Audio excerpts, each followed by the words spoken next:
Kia ora, and welcome to my chorus. I'm Bernard Hickey for the Kaka. It is Tuesday, September the 23rd.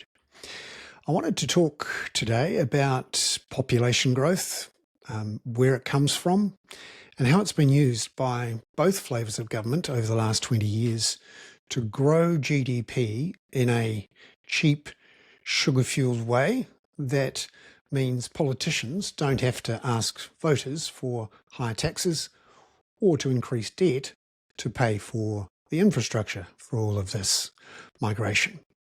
So what we end up with is GDP growth and population growth without the infrastructure, which is a recipe for overloaded EDs, congested roads, and a poisoned environment. Let's look at some news that's just come out this morning from the government, which of course is facing an economy that contracted in the June quarter. And the announcement has come from Economic Development Minister or Economic Growth Minister, Nicola Willis, and Erica Stanford, who is the Immigration Minister. The point of my podcast and video today is to ask the question, are we okay with GDP growth that's led by population growth, but without the infrastructure to go with it, which is what we've seen in the last 20 years? So let's first look at what's been announced today. The government's announced two new work-to-residence pathways for people in various trades who are currently on 3-year work visas.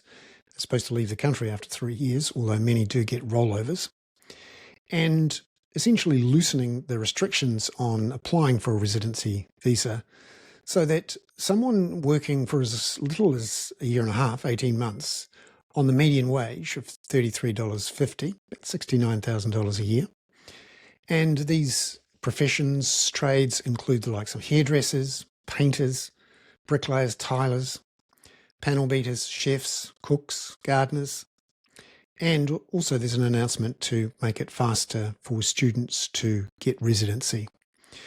This will encourage people who are already here to stay and will make it easier for employers to keep the people they've got. And it follows a series of pleas from employers to make it easier to keep people who want to stay. And the latest call came from the owner of the Chocolate Fish Cafe in Wellington. Those who've been there or lived there may know it. It's a popular cafe. And the owner, John Pennington, came out yesterday via RNZ and also the Post to say that he wanted an easier pathway to residency for workers in his cafe, including chefs and cooks. He said that at the moment, the same people who were chefs and cooks were going to work in other jobs, for example, corrections, and he was losing these workers and he couldn't get locals. Now, immediately, Louise Upston, the Tourism Hospitality Minister, came back and said, well, how about you try and employ some of the locals, because there are 19,000 people unemployed in Wellington, and about 6,000 of them are aged 18 to 24. And that's essentially the argument that could be made to Nicola Willis and Erica Stanford. Now, just to give you a sense of, the pressure that the hospitality sector are under, we had another closure yesterday in Wellington of the caffeinated Dragon Games cafe owned by Reece Khan, just to give you a sense of the stress out there in the economy and why the government might be looking to do this. He said that plenty of people want to come into the store, buy something, play games, have a coffee, but they just don't have the spare money to do so anymore. Now, it's worth looking at that and challenging it, because when you look at bank deposits, they have been growing for most of the last 8 years at a rate of $10 billion per annum. Now, there was a period when interest rates rose, when that wasn't the case, but they are rising again now. Largely as money has flowed through into the accounts of people with rental properties in the form of tax cuts. And they're being saved at the moment. And if you look at the change in bank deposits, they are currently back up rising at a rate of over $20 billion per annum. And when you look at the amount of savings that we've seen over the last 5 years since COVID, we're talking an extra $80 billion or so sitting in term deposit accounts.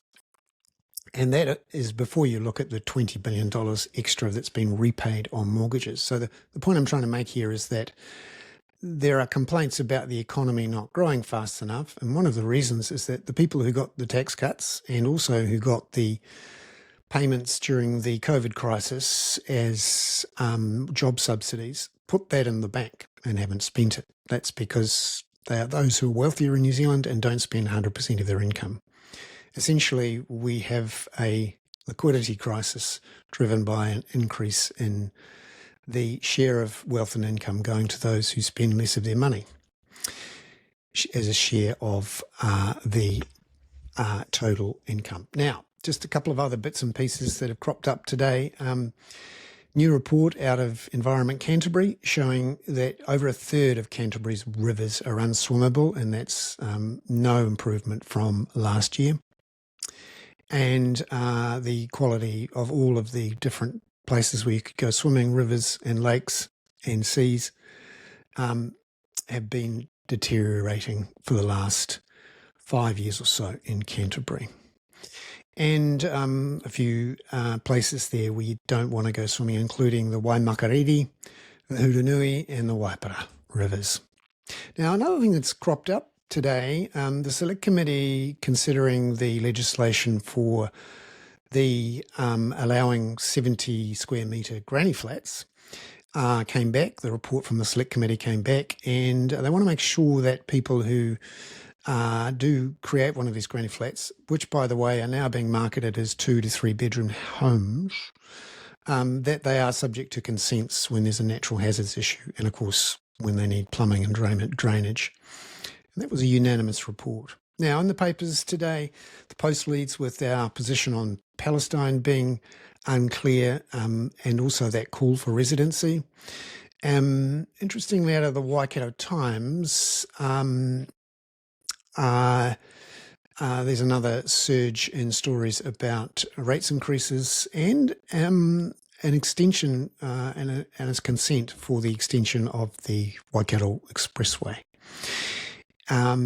And also when you look at what's happening down south in the press, a focus there on a demolition of a large building and concern about a solar panel farm in Otago.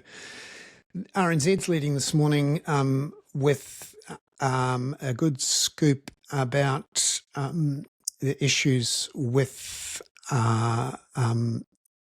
emergency departments, and that's something I've included as the scoop of the day today, and a good cartoon there from Emma Cook.